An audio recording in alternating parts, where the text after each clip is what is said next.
Millisest vanusest alates on juba eriti kriitiline pöörata oma kehakaalule tähelepanu? No kui me vaatame ka neid kaaluandmeid, mis meil on eestlaste kohta, nii laste, noorte kui täiskasvanute kohta, siis tegelikult ega ju see meie laste ja noortegi seis väga roosiline ei ole. Ja meil on palju häid kolleege, kes tegelevad just laste ja noorte ülekaaluga. Ja tegelikult, mis on siin oluline, et see lapsepõlve või noorukia rasvumine jätab oma jälje tulevikuks.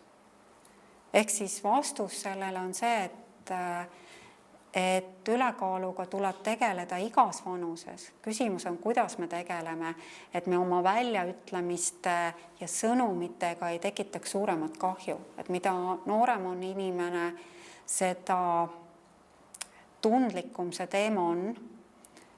Mitte, et nüüd, et mida vanemaks me saame, siis nagu üldse enam midagi korda ei läheks. Aga lapsel ja ka veel noorel inimesel ei ole tegelikult perspektiivi selles mõttes, et see jutt, et tead, sa jääd tulevikus väga haigeks, ei tööta. Temal ei ole tuleviku mõistet. Kuidas jõuda lapseni on ikkagi, see on pere terviklikkus.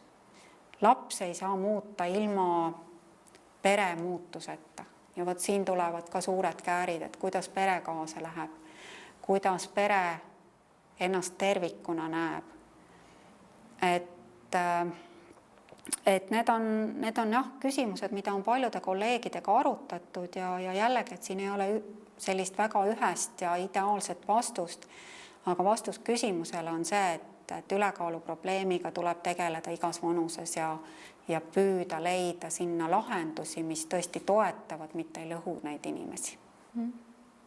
Aga kas on mingi vanus, et kui nüüd inimene on olnud ülekaaluline ja ta ise ütleb, et see ei ole probleem, sest tema tervisenäitajad on kõik korras, et kas on selline vanus uuringute järgi tõestust leidnud, kus järsku need tervisehädad võivad seda inimest kimbutama hakata? Et sellist uuringut siit otseselt välja tuua ei oska, aga selliseid suunavaid uuringuid erinevate võib-olla terviseprobleemidega kokku kombineerides, siis ikkagi kuskil see 30ndate teine pool, 40ndate algus on see, et kui juba väga varakult need eluviisi erinevad aspektid on käest ära olnud, olgu see siis liikumine, toitumine, vaimne tervis, eks ju, ja võib-olla ka mingid tööga seotud eripära, töötegijad, et sellisel hetkel väga sageli ja minu enda kogemus just meestekliinikus töötades on, et see 30ndate teine pool, 40ndate algus on see, kus need muutused väga järsku ilmsiks tulevad ja väga teravalt. Täname teid, doktor, nende huvitavate mõtete ja kasulike nõuannete eest. Aitäh! Aitäh!